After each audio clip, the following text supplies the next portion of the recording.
This is Jim Fusco. The following broadcast over the National Broadcasting Company in a coast-to-coast network is being made on June 4th, 1947. The story is based on the Snook Hicks murder case of 1929.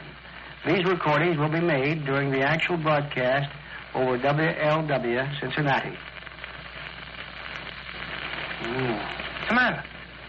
Hey, did I say there was nobody around? Yeah. I was wrong. Look, there, lying in the grass. She's dead.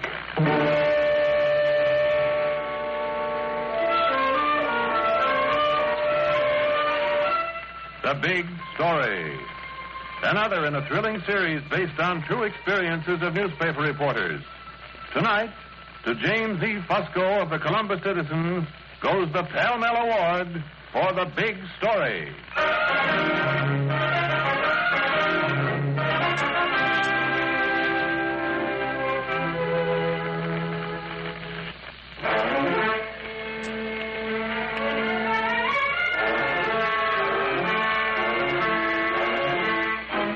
Now the exciting and authentic story of the 13th Key.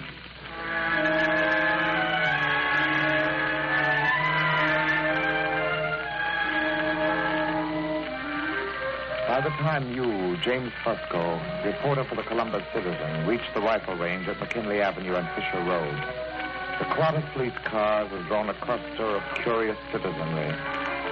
You push through their morbid mutterings, and your face, familiar to the law, is your own trespass. The coroner is at his work, kneeling.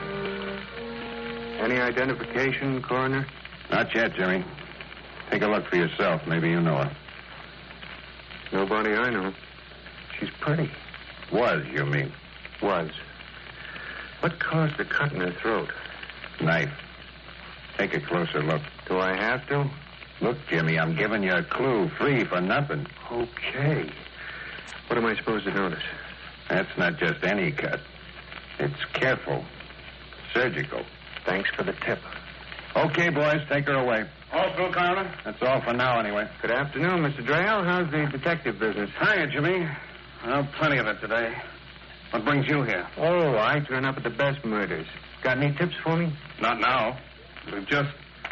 Hey, where are you going? Nowhere. I just noticed something in the grass here. The sun was hitting it. Uh-huh. Find something? Yeah. It must have been lying under the girl's body. It wouldn't by any chance be a key. What made you ask that? It's a key ring. Well, it must go with these. I found them scattered all around. Keys, huh? Yep, an even dozen. Oh. I wonder where the 13th is. How do you know they were 13? Hey, don't start suspecting me, Steve. All I did was figure. Well, let me in on this figuring. Elementary, my dear Watson. I found the key ring. You found 12 keys. Put 12 and 1 together, and the conclusion is somebody took those keys off the ring to get at another key. Yeah, that makes sense. Sure. 13 keys. But who took the key? I know. Who? The murderer.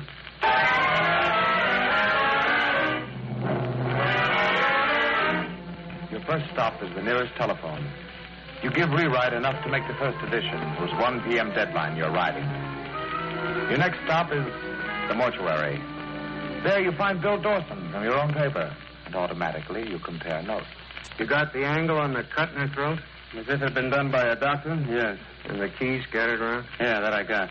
Did you know the police had sent for the folks whose daughter's been missing, the Bellinis? No, I didn't know that. Well, they're coming over this... Come in now, boys. She's laid out. Okay, Andrew.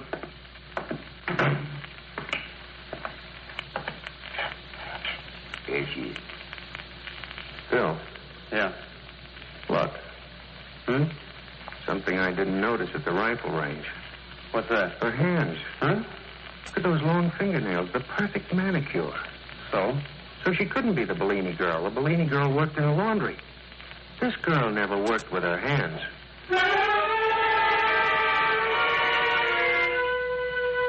You leave Bill Dawson at the morgue to wait for a possible identification. And you go back to the Citizen office to write the roundup story. You're about 5 paragraphs down when the phone starts jumping. Yeah? Joe, this is Dawson. I got a present for you. Let her rip. The dead girl was just identified. She's Ellen Marion with a no, Johnson. That's S-T-O-N. Nice going. Who is she? You're going to love this. She was a second-year med student at Ohio State. She was 25. Folks identify her? Nope, they live down south. She was identified by two roommates who'd missed her for 2 days. Their names are Lenore Graham and Frances Eaton. And if you hot foot it right over to apartment 2B above the millinery shop on Green Street, you'll catch them coming home. But the question is, will they talk?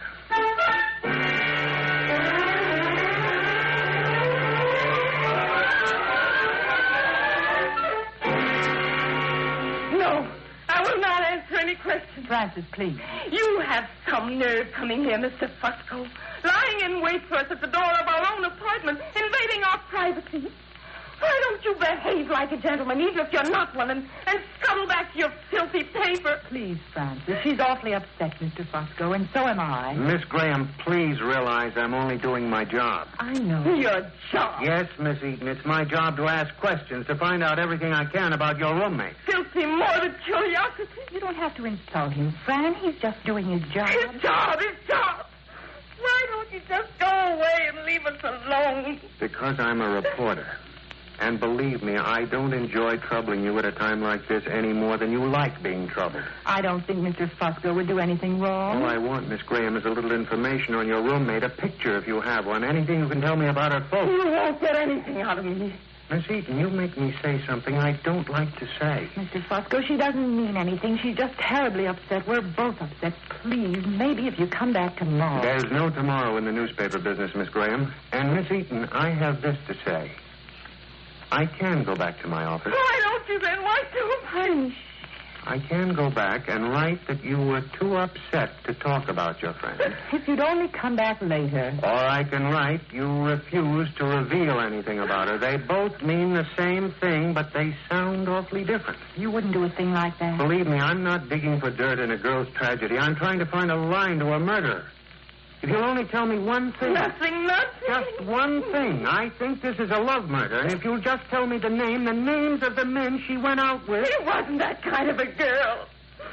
Lenora sent me away. Somebody maybe you didn't know about. Somebody she might have been seeing secretly. Somebody who wrote her love letters. Letters she might have left in her room. If you'll just let me take a look around. Okay, sister. Have it your way. Wait a minute, Mr. Fusco. You asked if Ellen Johnston had a boyfriend. Well, she did. You've got to find Louis Jack. Why? Did they have a quarrel? I can't tell you anything more, just his name, Louis Jack. Wait. What does he do? Is he a doctor? Why, no. But he is a veterinary.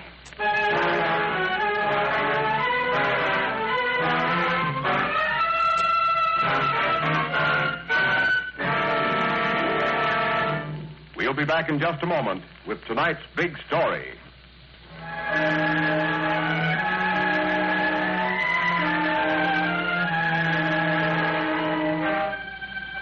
Now, we return you to your narrator, Barry Kroger, and the big story. Arrest you don't make with a press badge. So you turn the name of the murdered girl's boyfriend over to the law. They pick up Louis Jack fast, and you get to sit in on the quizzing. When was the last time you saw Miss Johnston, Louis? Well, I had to go upstate last week to a veterinarian's field demonstration. Anthrax injections and anti-blackleg serums. That was last week around Friday. The girl, when did you see the girl? I'm trying to tell you. The demonstration was Friday, and I was supposed to get back that night. Only, well, you know how those things are. I always say the best laid plans of mice and Look, men... Louis, I asked you a straight question. When did you see her last? The day after I came back from the convention. Sunday. We went riding. I wanted to go to the movies because I'd had a very studious time, and I thought the movies would be fun, but she wanted to go riding. So you quarreled? Oh, no, just a lover's spat. You know how it is. You fuss about little things. You were lovers?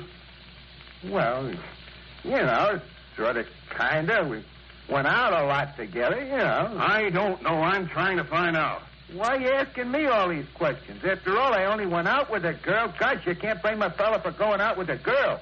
Louis. Uh-huh. I'm going to start all over again, right at the beginning. And, Louis, make the answers short. Gosh, try. But could I ask a question first? Now, he's asking the questions. What is it? Could I have a drink of water? Holy cat! Sit there. Jimmy. What? What do you think? Could anybody be that dumb, or is he plain dopey? I don't know, but I've got an idea. Want to take a crack at questioning? Think you can break him? No. But why don't you take him to the morgue and make him look at her now?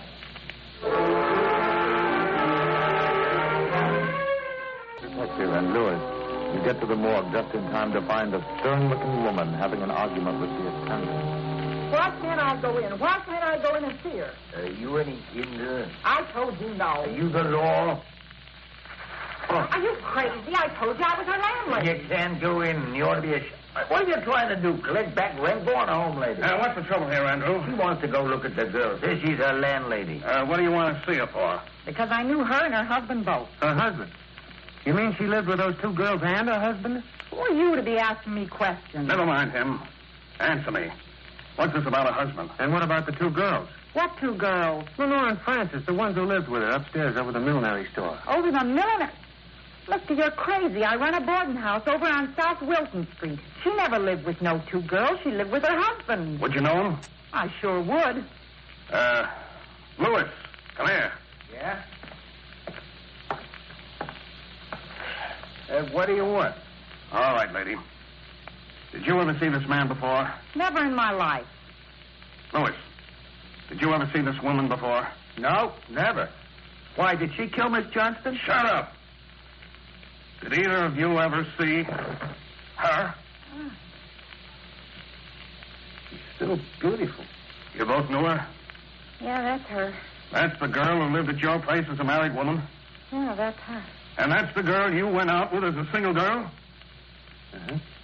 That's her. Well, one of you is lying. Or she was. Ma'am, what name did she give when she boarded with you? That's right. What name she give? Why, their married name, of course, Mr. and Mrs. Ed Smith. Ed Smith. What did he do? Why, he never did say, but their comings and goings were awful odd. I know she studied over to the hospital, and I kind of figured the way he always carried a bag. Yeah, go on. Well, I just naturally figured he was a doctor.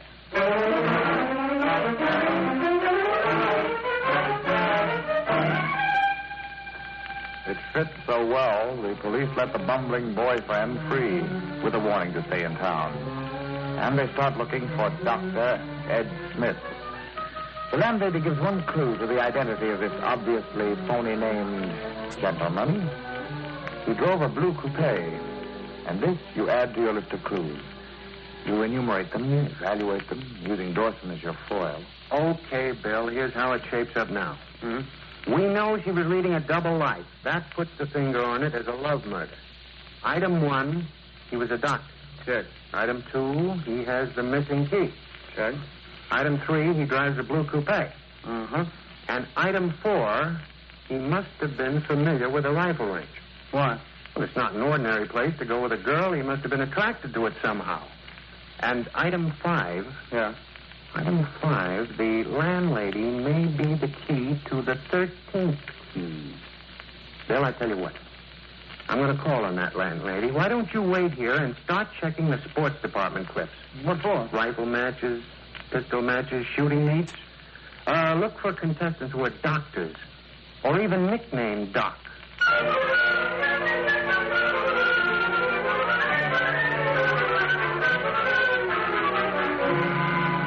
This Dr. Smith, ma'am, when did you see him last? Why, the day they found her body. How'd that happen? He come to turn in the key. What key? The key to their apartment. The 13th key. How's that? Nothing. At about what time did he turn in the key? Oh, round about the middle of the afternoon. Did he say anything? Yep. He said, "Here you are, ma'am. We won't be needing it anymore." Why did he say that? Because he said they was leaving town. He said they were... Say! Hmm? Do you think he done it? What do you think? For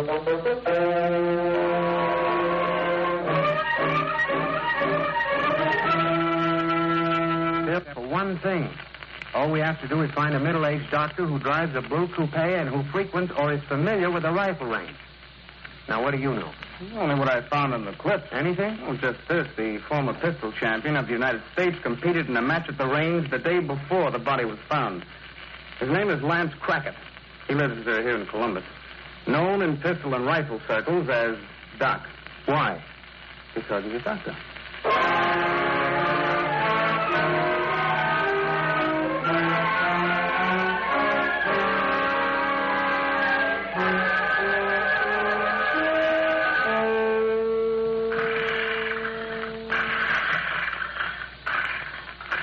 That must be him mowing the lawn. Yeah. Dr. Crackett.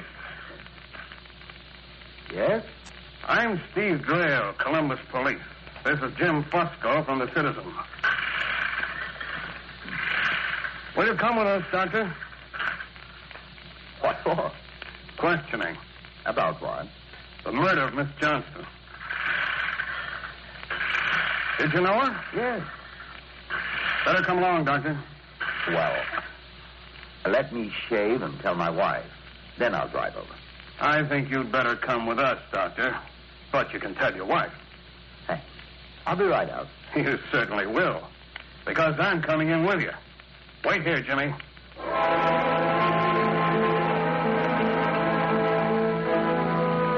funny how things get quiet and moody when they're hottest.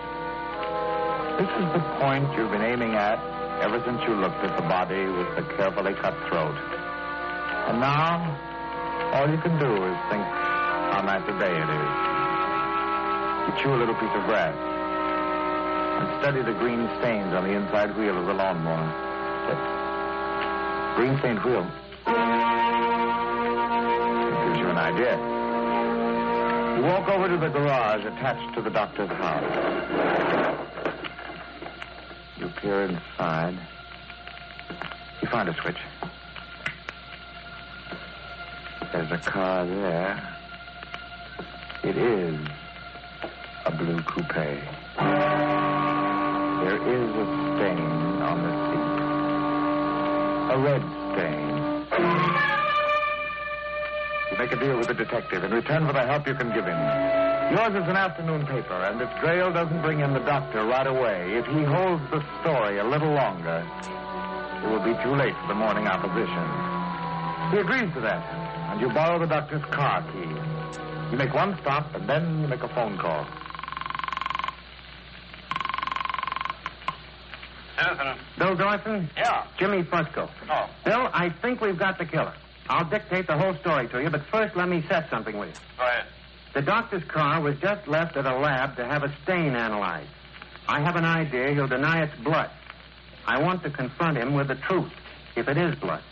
So I'll dictate the story now. Go ahead and run it. Okay. And I'll call you back with the rest of the dope when the report's coming in.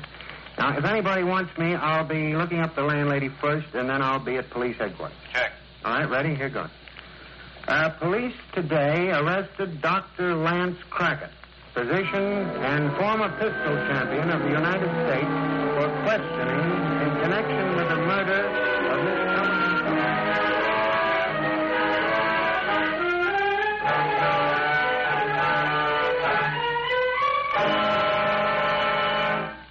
Jim, it's been 3 hours since we ran that story on Crackett's arrest. The desk is going crazy.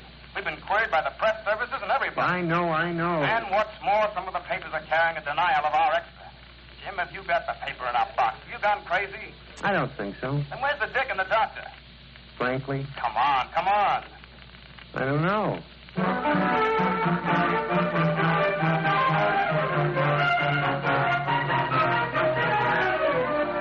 Finally, the detective escorts the doctor in the back way to the chief's office. He winks at you, the detective, that is, and finds time to whisper, Did I do okay, Jimmy? Did I keep him out long enough? Did you? You almost lost us both our jobs. They sit the doctor down. They ask him quiet, careful questions. Did he know the girl? Did he kill her? No. Did he date her? Yes. Was he a lover? No. Back and forth. Very quiet questioning, very calm answering. His case is airtight until you ask to have it held up a moment. Then you call in the landlady and ask. Mrs. Hammett, is this the man who boarded with Miss Johnston? Yes. Is he the one who returned the key? Yes. Thank you. All right, Doctor, you might as well tell us how it happened. I will. You killed her? No. But I did have a date with her that night. She threatened to blackmail my wife and me if I didn't give her money. So you killed her? No. I remonstrated with her and said I'd raise the money. But she said she had to have it now. So you killed her? No, I argued and pleaded and promised and... Then I threw her out of the car and drove away. After killing her? No. Somebody else must have done that after I left. Is that your story? That is the truth. Doctor, why did you return the key? Because I wanted to end the whole business. I didn't want to use that apartment anymore. There are only two things wrong with that explanation, Doctor. One is you couldn't have got that key ring from her without using force. But I didn't get the key ring. And the other is the time you returned the key. What time did you turn it in? At 2:00 in the afternoon. The day after your quarrel, the day her body was found? That's right. How'd you know she was dead? I read it in the paper. Are you sure? Positive. I read it in the early edition. You're sure of that? Certainly. Doctor, here's a clipping of my first story, the one from the early edition. Read it. All right. Police were called Friday afternoon to the rifle range in Fisher Road near McKinley Avenue where... Go on. Where the unidentified body of a woman was found. Coroner Murphy was called. That's all. You're right. That's all. Doctor, how did you know the body was that of your girlfriend when the paper carried no name? That story appeared on the street at 1:30. You returned the key at 2:00. The extra identifying the body was not out until 5. How did you know the body was Miss Johnston? I don't know. You told the landlady you wouldn't be needing the key anymore. How did you know that, Doctor? How did you know? I'll tell you how. Because you were the only one who knew that early that she was dead. You can't prove that. Steve Dale speaking. Yeah.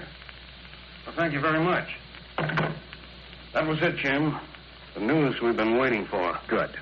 What did you just say, Doctor? We can't prove you did it? No, you can't prove it. We can help. Get me Bill Dawson at the Citizen. Just listen in on my conversation with my paper, Dr. Crackett. Bill, about that laboratory test of the stain in the car. We just got the report. I can tell you in one word.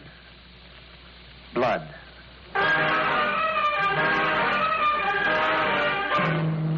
That does it. That's it. You've helped to apprehend a murderer. And you've got your big story.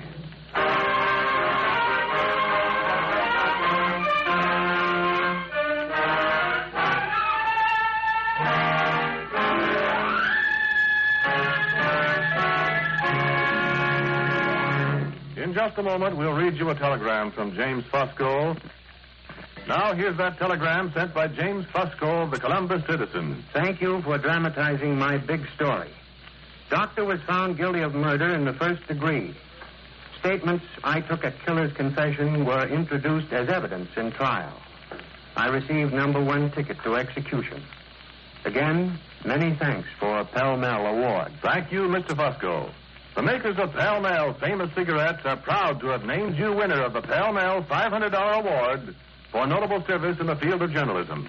Listen again next week, same time, same station, when Pell Mell famous cigarettes will present another big story.